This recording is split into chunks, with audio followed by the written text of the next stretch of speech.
Generalmente, las introducciones a los sermones las hago cuando ya tengo casi todo listo. Pero en esta vez creía que tenía muy bien la introducción, así que la puse al principio. Al principio de comenzar a hacer todo el sermón. Y como tenía la introducción muy presente, entonces andaba pensando constantemente en ella. Y usted se va a dar cuenta después a qué me refiero.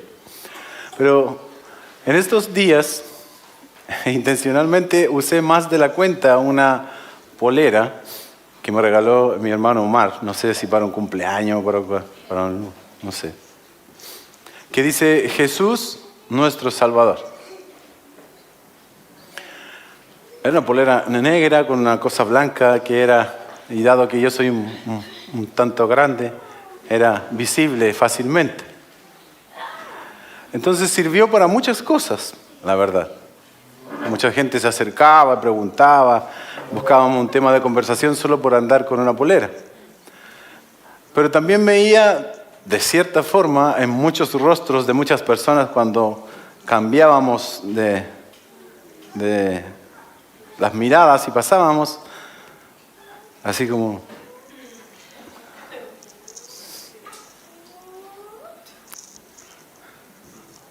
cosas como esas. Y uno así como que... oh. Pero pensaba en mi introducción que voy a hacer y decía, eso no es nada. Esto no es nada.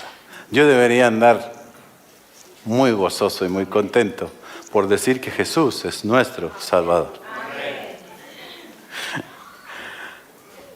El título del sermón es El sufrimiento por el nombre de Cristo no avergüenza. Nerón, el emperador romano que gobernó del año 54 al 68 después de Cristo, es conocido por su brutal persecución a los cristianos. Especialmente después del gran incendio de Roma en el año 64, que devastó gran parte de esa ciudad. Y Nerón, buscando algún tipo de chivo expiatorio para sus propias maldades, culpó a los cristianos. Luego de eso ocurrieron muchos actos de persecución bajo Nerón, que fueron extremadamente crueles y macabros. Escúcheme. Los cristianos eran arrestados y sometidos a torturas horribles. Algunos crucificados, otros los cubrían con pieles de animales y eran devorados por perros. Muchos fueron quemados vivos como antorchas humanas para iluminar los jardines de Nerón durante la noche.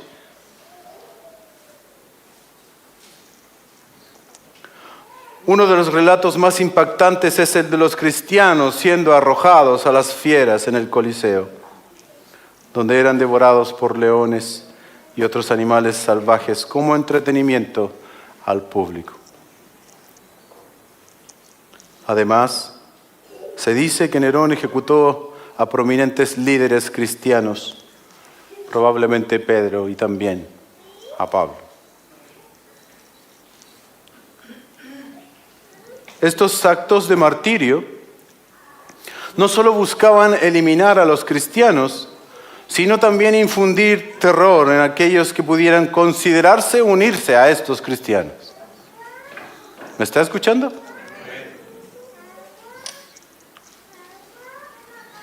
Sin embargo, en el lugar de destruir el cristianismo, estas persecuciones a menudo fortalecieron la fe de los creyentes y atrajeron más personas a Cristo, inspiradas por el coraje y la devoción de los mártires por Cristo, del cual jamás se avergonzaron.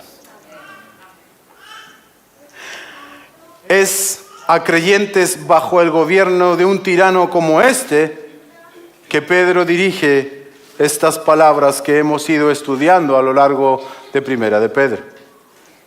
Lo anterior es solamente para que tú y yo podamos dimensionar el nivel de sufrimiento, las pruebas y lo que Dios espera de los creyentes aún en esas circunstancias. Por ahora, el hecho de identificarse con Cristo solamente.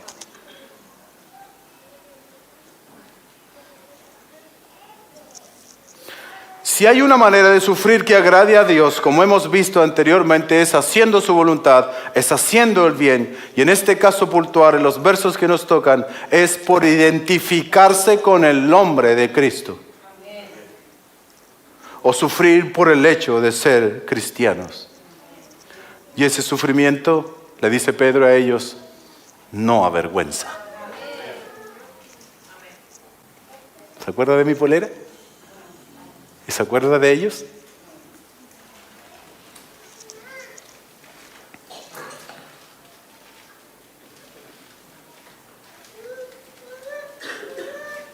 O sufrir por el solo hecho de ser cristianos.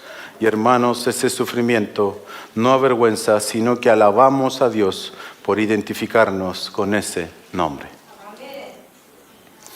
Que de ninguna manera sufra alguno de vosotros como homicida, ladrón, malhechor o por entrometido. Pero si alguno sufre como cristiano, que no se avergüence, sino como tal glorifique a Dios. Porque es tiempo que el juicio comience por la casa de Dios. Y si comienza primero por nosotros, ¿cuál será el fin de los que no obedecen el evangelio de Dios? Y si el justo con dificultad se salva, ¿qué será del impío y del pecador? Por consiguiente, los que sufren conforme a la voluntad de Dios, encomienden sus almas al fiel Creador, haciendo el bien. Fíjese, otras versiones del verso 16 que quiero enfatizar para que usted entienda por qué estoy hablando del nombre de Cristo. Pero si alguien sufre por ser cristianos, dice la NBI, que no se avergüence, sino que alabe a Dios por llevar el nombre de Cristo. Otra versión. En cambio, no es nada vergonzoso sufrir por ser cristianos. Alaben a Dios por el privilegio que los llamen por el nombre de Cristo. Amén. Y una última versión. Pero si sufre por ser cristiano, no debe avergonzarse, sino alabar a Dios por llevar ese nombre. Hermanos, el sufrimiento por ser cristiano no debe avergonzar, sino debe provocar alabanza a nuestra vida, a Dios, por poder llevar ese nombre. Procuraré profundizar en esta idea respondiendo 3 preguntas que le haremos al texto. La primera es en relación al verso 15. ¿Qué sufrimiento sí ha de avergonzarnos?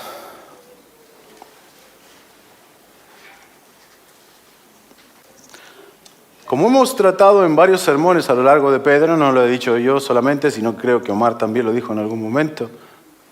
Ahora llegó la hora de que Pedro lo diga con toda claridad. De ninguna manera sufra alguien entre vosotros por su propio pecado.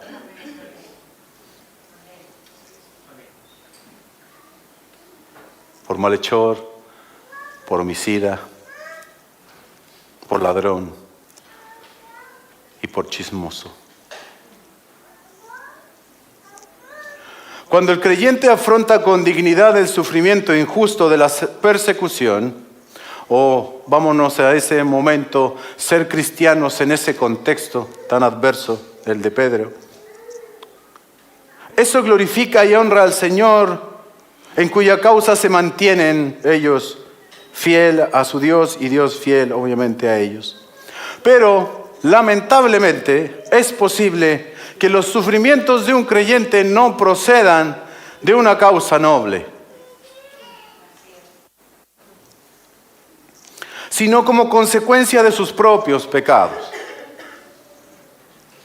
Entonces el resultado, hermanos, entonces el resultado, lejos de glorificar a Dios, es el descrédito del Evangelio y la difamación del nombre de Cristo.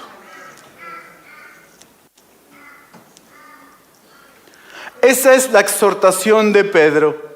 Y lo que me gusta de esta exhortación es que está dando luces de que el cristianismo no es liviano. De que el cristianismo no es un objeto que me lo puedo poner o no según la eventualidad del día o mi estado de ánimo. Seguir a Cristo no es liviano. Realmente se requiere de un cambio de corazón y se requiere de un milagro en la vida para cumplir con ese mandato del apóstol, y se requiere un amor por Cristo y un compromiso por la santidad personal para vivir nuestras vidas preocupados de no sufrir por nuestros pecados.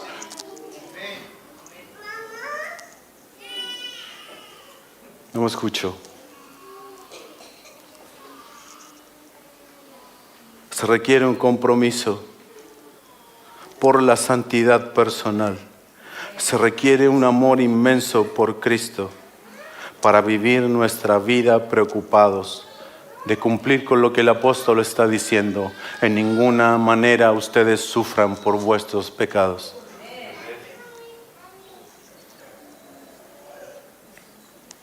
Sobre todo al pensar que Cristo, el Hijo de Dios, sufrió en carne propia por cada uno de ellos.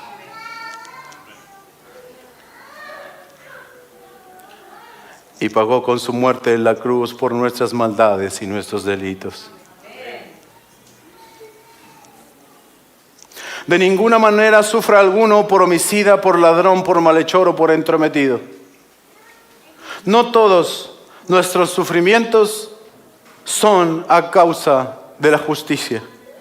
Y por tanto, no todos son motivos de regocijo, sino más bien de vergüenza.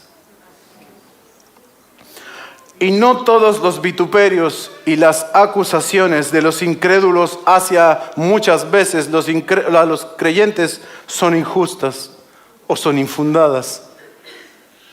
A veces damos mucho material al vituperio, y lo más triste de todo eso es que eso avergüenza a Cristo. A veces esa persecución del mundo es solo una falta a la ley por una falta del creyente, por parte del creyente, perdón. Repito, a veces esa persecución del mundo que nosotros estamos interpretando es solo una falta a la ley por parte del creyente. Ladrón, malhechor significa que hace siempre el mal. Llevan un sufrimiento justificado cuando son realmente sorprendidos en esos delitos, llevando el nombre de Cristo. El apóstol dice, en ninguna manera eso ocurre en medio de ustedes. No hagamos el mal, por el contrario, nuestra conducta ha de ser irreprochable entre los gentiles. ¿Se acuerda de ese texto? Si hacemos el mal, sufriremos, pero ese sufrimiento ensucia el nombre de Cristo, no le trae gloria.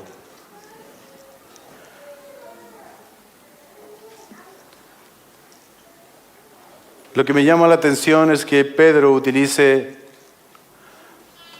la palabra entrometido dentro de las otras. Entrometido es intruso, escucha, que infringe los derechos de los demás, o literalmente que pasa por alto lo que pertenece a otros. Una imprudente e impropia interferencia en las vidas ajenas. Otros, dado a la complejidad de la palabra y que no aparece en muchos lugares, acercan el significado de esta palabra de entrometido, lo resumen a que el lector no sea chismoso. No voy a hablar de eso, pero hermanos, el chisme trae sufrimiento que no glorifica a Dios.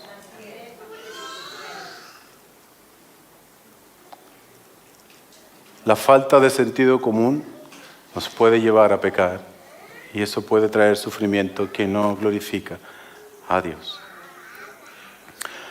Más que analizar cada uno de estos pecados vergonzosos, para no detenerme ahí, quisiera hacer un pequeño llamado a promover la santidad en medio nuestro, considerando la exhortación de Pedro a que ninguno de nosotros pueda sufrir por nuestro pecado.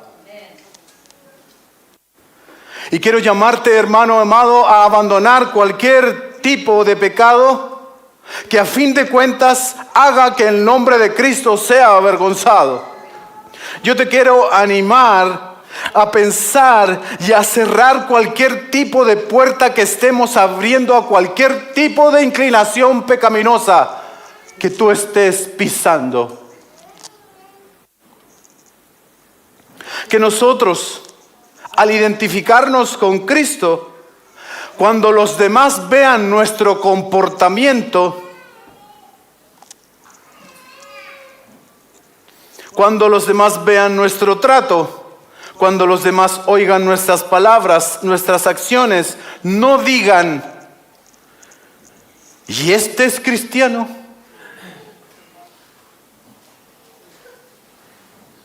¿Así son los cristianos?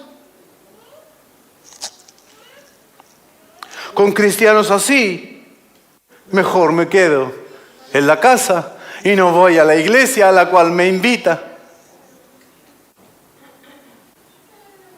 Si acá donde está conmigo es un ladrón.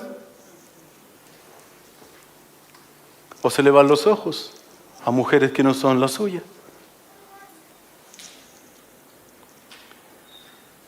Sino que esas personas puedan decir lo siguiente: yo quisiera ser así.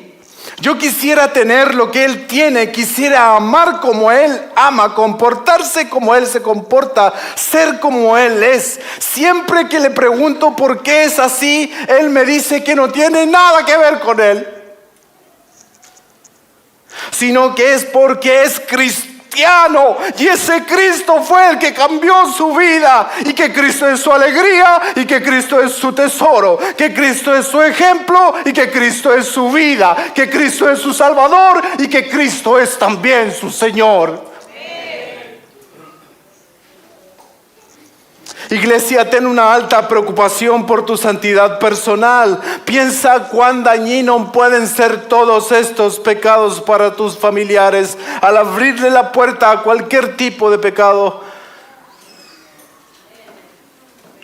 Y lo que tú no sabes, pero yo te lo digo, es cuando le abres la puerta invade todo.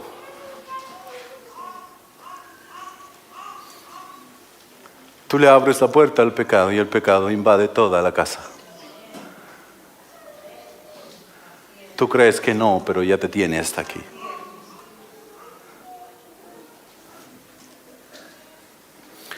Ten en alta estima tu santidad personal. Piensa en cuán dañino puede ser para tus familiares abrirle la puerta a cualquier tipo de pecado que al final termine invadiendo todo. Imagina el dolor, imagina la vergüenza que le causarías a la iglesia si sufrieras por malhechor o por ladrón o por entrometido, avergonzado a Cristo. Vela, por favor, hermano amado, por tu santidad personal y en ninguna manera puedas sufrir por tus pecados. Estamos llamados a sufrir por otras cosas, a hacer el bien. Estamos llamados a padecer haciendo lo justo, no lo injusto. Porque ya uno pagó por nuestra injusticia, ya padeció lo suficiente.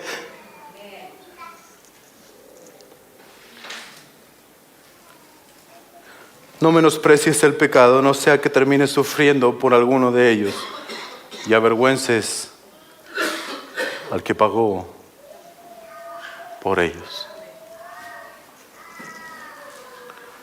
Ese es el sufrimiento que avergüenza. Pero hay un sufrimiento que no avergüenza. Es el que se vive por llevar el nombre de Cristo. Quisiera brevemente recalcar que el sufrimiento para el cristiano no es una sorpresa O sufrir por obedecer al Señor no es algo que estaba contemplado. O sufrir como parte del plan de Dios para nuestra santificación no es algo extraño. Y quisiera leer el verso que más amo de Primera de Pedro, que creo que resume muy bien la carta entera, toda esa sección, que es el capítulo 2. Pero si cuando hacéis lo bueno sufrís por ello y lo soportáis con paciencia, esto haya gracia para con Dios. Escucha, porque para ese propósito habéis sido llamados. Pues también Cristo sufrió por vosotros, dejándoos ejemplo para que sigáis sus pisadas. Si la oposición y el sufrimiento que presenta el cristiano es precisamente por ser cristiano e identificarse con él como tal, entonces no hay nada de qué avergonzarse. Para que esto quede claro, que tú te identifiques como cristiano el 2024 en Chile bajo el gobierno del presidente Boric no es nada similar a que los cristianos del primer siglo fuesen identificados como cristianos bajo el gobierno de Nerón.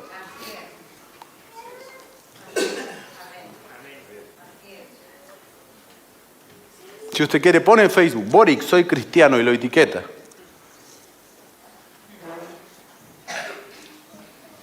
Libertad de expresión. Libertad de culto. A Nerón no le hacían eso.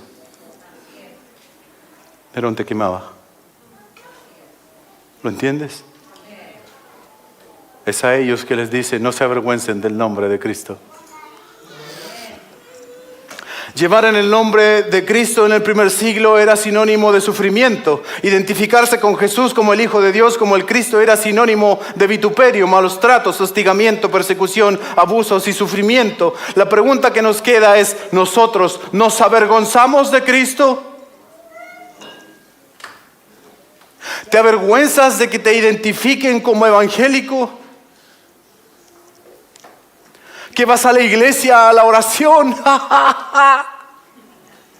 ¿Cómo va a ir a la oración el miércoles a las 8? ¿Te avergüenza que la gente sepa que eres seguidor de Jesús? Y que tú cantas y levantas tus manos y a veces lloras.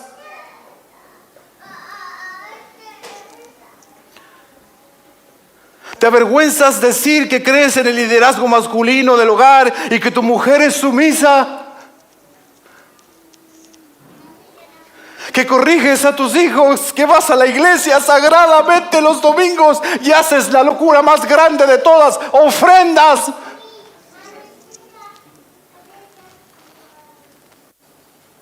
¿Te avergüenzas? ¿Te avergüenzas de que te identifiquen con Cristo?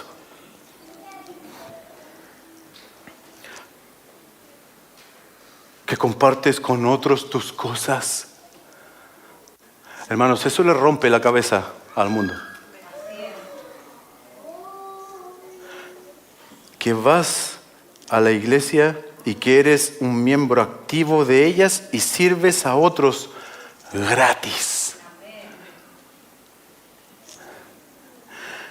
Cualquiera sea que sea, las actitudes o palabras y declaraciones que otros hagan al reconocer abiertamente tu relación y sujeción al señorío de Cristo, puedan ser opacadas por el privilegio que tenemos de seguirle a Él, porque sabemos quién es Él. Y en palabras de Pedro voy a decirlo, porque para vosotros los que creéis, Él es precioso.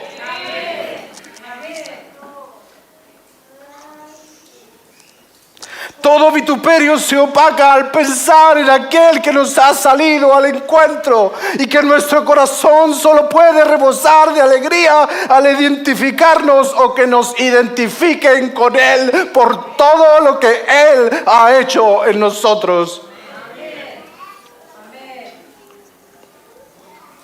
Recuerda que lo está escribiendo nada más ni nada menos que uno sabe en carne propia lo que significa avergonzarse de Cristo. ¿Sabe lo que significa desconocer a Cristo por temor a perder su vida? ¿Sabe lo que es no reconocerlo públicamente? Y también sabe lo doloroso que es negar al autor de su salvación. ¿Sabe lo que es negar el nombre de aquel que dio su vida por él? Él que escribe es el que lo negó 3 veces. Y el canto del gallo trajo a la luz la vergüenza y la tristeza por negar a aquel que lo había salvado y amado eternamente. Es Él que está escribiendo.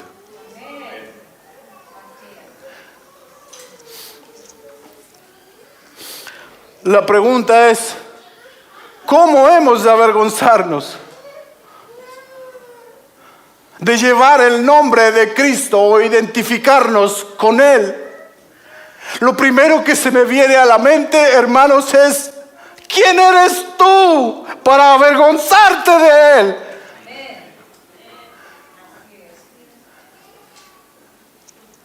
¿Quién soy yo para avergonzarme de alguna manera de Él? ¿Cómo hemos de avergonzarnos de Él, de identificarnos con Él, si Él no se avergüenza de llamarnos sus hermanos? Amén. Te pido que pongas atención en cómo Dios no se avergüenza de identificarse con nosotros, sus criaturas de barro. Hello. Sus criaturas de barro. Él no se avergüenza de identificarse con nosotros, y Cristo no se avergüenza de llamarnos hermanos.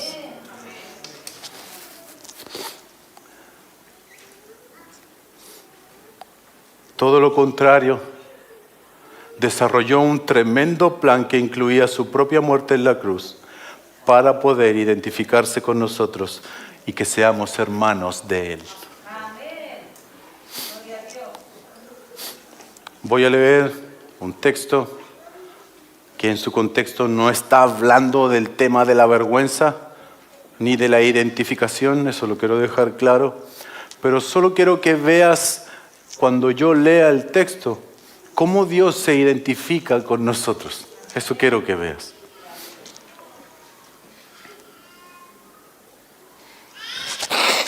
Perdón. Pero vemos a aquel que fue hecho un poco menor que los ángeles, a Jesús, coronado de gloria y de honra. Imagínatelo, por favor.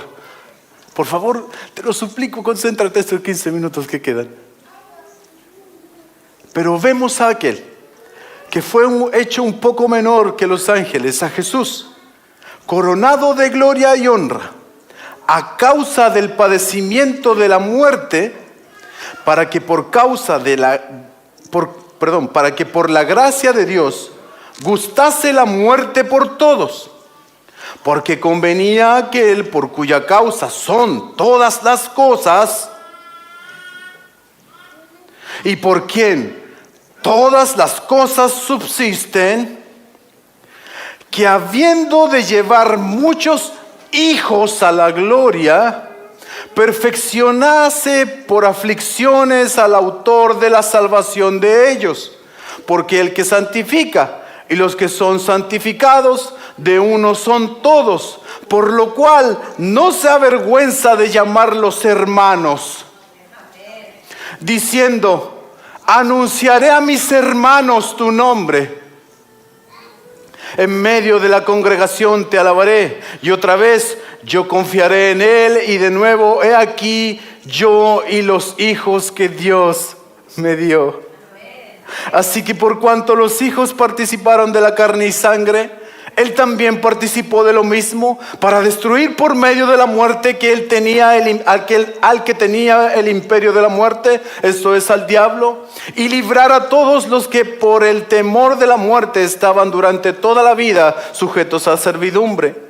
Porque ciertamente no socorrió a los ángeles, sino que socorrió a la descendencia de Abraham, por lo cual debía ser en todo semejante a sus hermanos, para venir a ser misericordioso y fiel sumo sacerdote en lo que a Dios se refiere, para expiar los pecados de su pueblo, pues en cuanto él mismo padeció siendo tentado, es poderoso para socorrer a los que son tentados.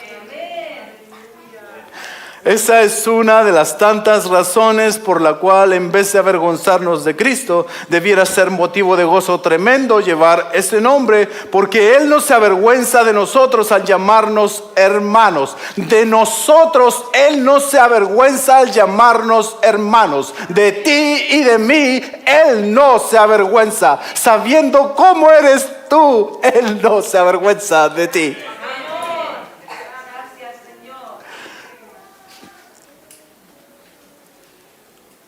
Somos hermanos.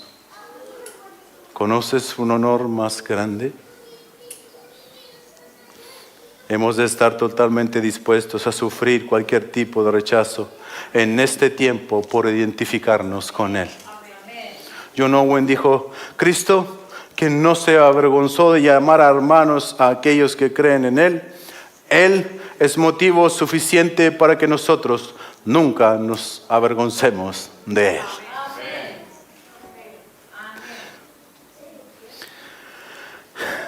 Otra razón más para no avergonzarnos o para sufrir por Cristo, porque el sufrir por Cristo no avergüenza y no ha de extrañarnos, es lo que comienza a plantear el verso 16 y 17. Porque el sufrimiento del cristiano es la anticipación del juicio de Dios a los que no creen el Evangelio. Esto es muy interesante. El verso sigue y dice, explicando lo que está diciendo, en el verso 15, porque es tiempo que el juicio de Dios comience por casa. En este contexto, la palabra juicio, en la frase hace referencia a lo que hemos venido hablando, al sufrir por Cristo, al sufrimiento que pasan los cristianos en el presente. El que sufre como cristiano no se avergüence porque es necesario que así sea. Es parte de este juicio de Dios no condenatorio ni de perdición del que habla Pedro. Que el juicio comience por casa es como decir, es necesario que los creyentes sufran primero en el presente y luego se gocen eternamente. Y los incrédulos que aparentemente no sufren vituperio en el presente serán castigados eternamente. Y que ustedes sufran en el presente es la certeza de que eso ocurrirá. ¿Te das cuenta cómo Pedro está usando este argumento para animar a sus hermanos y decirle, tranquilos, ustedes pueden sufrir en este contexto, es necesario que así sea, el juicio comienza por la casa de Dios? Pero si eso es así, ¿cuál será el fin de los que no creen el Evangelio? Realmente Dios es muy grande. Cuando yo veía esto y trataba de comprender, decía, Señor, realmente tú eres grande, inescrutable. Quizás viniendo de mí una persona muy limitada no significa mucho, pero realmente me sorprende esto. Cómo Dios hace las cosas, cómo las planea, cómo usa nuestra propia disciplina como una especie de predicación a los incrédulos que tiene un título como este. Un día Dios te juzgará.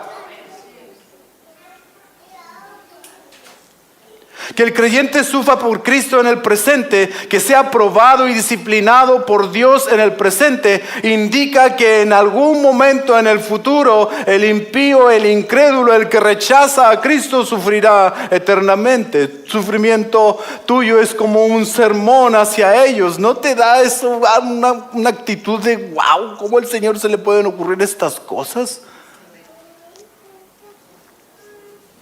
Es necesario que así sea. Padezcan en el nombre de Cristo por identificarse conmigo. Alégrense porque es necesario que el juicio venga primero por la casa de Dios. Y si eso es así, si las circunstancias que ustedes están viviendo son así, arduas y duras, ¿cuál será el fin de los que rechazan el Evangelio?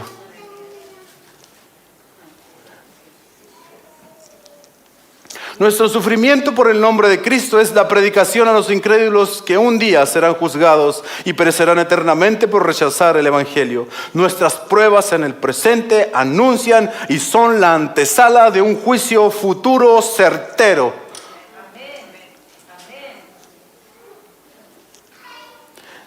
¿Y qué será de sus vidas cuando eso ocurra?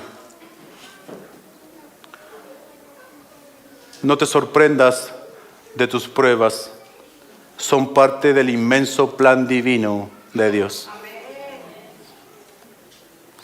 No podemos... Escucha, esto lo encontré muy interesante, lo dijo Matthew Henry. Si tan severo es Dios con los suyos, con los perseguidos, piensa por favor, anda ahí a Pedro, Nerón, todo lo que está sucediendo. Dios detrás de todo eso para probar su fe. Si tan severo es Dios con los suyos, con los perseguidos, ¿qué será con los rebeldes perseguidores? ¿Qué será de los que no creen el Evangelio? Nótese que al hablar de los que sufren, de los creyentes que sufren, Pedro menciona una especie de juicio que ha comenzado, pero al hablar de los incrédulos, se refiere al final de sus vidas, a su eterno final. Y la diferencia es colosal y debe hacer meditar seriamente a cualquiera que rechaza en ese momento a Cristo. Los cristianos sufren ahora en la carne para aparecer espiritualmente vivos en el día de Jesucristo. En cambio, los incrédulos no sacan ningún provecho de lo que aquí puedan sufrir o no sufrir, sino que su juicio final desembocará en su muerte eterna. Esto es para los que han rechazado el Evangelio. ¿Te puedes dar cuenta del fin que te espera si hoy no obedeces al Señor? Y hermanos, ¿cuánto deberíamos alegrarnos si solamente tenemos que soportar los sufrimientos en esta vida y no la pena del castigo eterno, rumbo a la cual íbamos tú y yo hasta que Cristo nos salió al encuentro?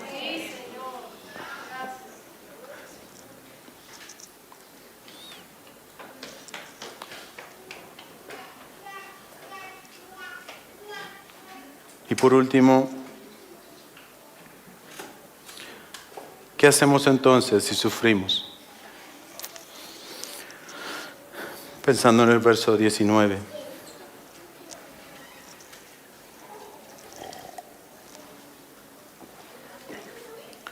¿Cómo ha de ser nuestra respuesta adecuada ante la injusticia o algún tipo de persecución en esta vida por la causa de Cristo? La respuesta corta y sencilla es: confía en Dios. ¿Cuál es? O en palabras de Pedro, encomienda tu alma a Dios mientras haces el bien, mientras sufres haciendo su voluntad. O sea, dejar en las manos de Dios nuestra vida y nuestras circunstancias y pedirle que Él nos las cuide. Porque, hermano, por más que tú te quieras esforzar por cuidar tu vida, vas a fracasar.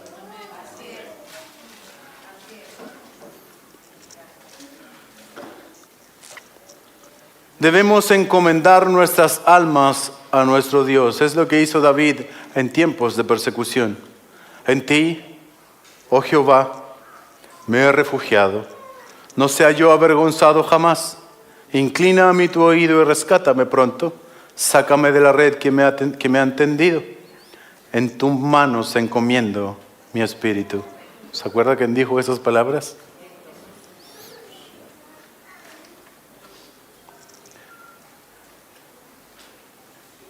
Y el gran hijo de David, en el momento de su persecución y muerte, tomó esas palabras de David y a gran voz clamó: Padre, en tus manos encomiendo mi espíritu.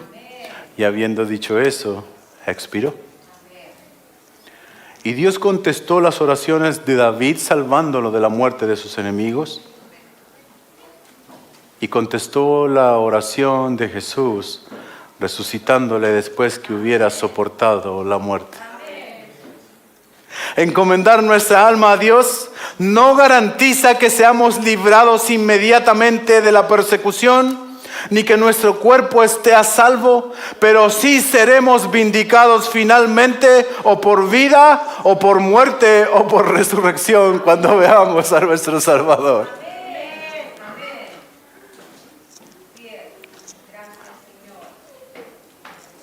Dije que el capítulo 2 de Primera de Pedro ha sido de lo más hermoso que he leído en mi vida, porque habla de tantas cosas, tiene tantas aplicaciones. Y fue Cristo mismo, como hablábamos en otros sermones anteriores, no recuerdo cuál, que hizo esto con sus enemigos y con sus perseguidores. Él le dejó su causa a aquel que juzga con justicia. Y eso es lo que tú y yo tenemos que hacer en caso eventual de cualquier tipo de persecución por su nombre. Encomendar nuestra alma a aquel que juzga con justicia. No a sacar tus mejores armas y disparar. Escucha, por favor. Voy a leerlo todo el pasaje en 1 de Pedro 2, verso 18. Está en el contexto de lo que predicó Omar, de los siervos que deben respetar a sus amos. Siervos, estén sujetos a sus amos con todo respeto, no solo a los que son buenos y afables, sino también a los que son insoportables. ¿Se acuerda de eso? Ese trajo muchas, ¿cómo decirlo? Trajo muchas cositas, esos versos en medio nuestro. Pero los argumentos son los impresionantes, porque esto haya gracia. Si por causa de la conciencia ante Dios alguien sobrelleva penalidades sufriendo injustamente, eso es gracioso para Dios. Pues, ¿qué mérito hay si cuando ustedes pecan y son tratados con severidad, los soportan pacientemente? Pero si cuando hacen lo bueno, sufren por ello y lo soportan con paciencia, esto haya gracia delante de Dios. Porque para ese propósito han sido llamados, pues también Cristo sufrió por ustedes, dejándoles ejemplo para que sigan sus pisadas, el cual no cometió pecado, ni engaño alguno se halló en su boca, y quien cuando lo ultrajaban no respondía ultrajando, cuando padecía no amenazaba, sino que encomendaba a aquel que juzga con justicia. Él encomendaba a él su vida. Si el Hijo perfecto de Dios Jesucristo encomendaba su alma al Padre cuando sufría en manos de los injustos, para nosotros sus seguidores ha de ser ese el camino a seguir: encomendar nuestras almas al fiel Creador que tiene el control de todas las cosas, que puede juzgar con justicia. Nosotros solo debemos siempre manteniéndonos haciendo el bien. Iglesia, termino. Me pasé un minuto. Nunca te avergüences de Cristo. Nunca te avergüences de llevar su nombre. Solo preocúpate de ser un buen representante, de llevar ese honroso nombre. Y que ese nombre esté marcado, no en una polera, sino en tu corazón. Oremos. Gracias, Señor, te damos por tu palabra. Señor, estamos muy agradecidos de Pedro, como tú lo inspiraste para que nosotros en este tiempo podamos aprender tantas cosas. Y nuestra oración siempre va a ser, Señor, podamos tomar estas palabras y llevarlas a la obediencia, llevarlas a la práctica. Señor, en esto te pedimos tu asistencia y tu socorro para poder ser personas obedientes y que tú te agrades de ello, oh Señor. Queremos agradarte, queremos sufrir por las cosas correctas. En ninguna manera queremos deshonrarte con nuestros pecados. En el nombre de Jesús oramos. Amén.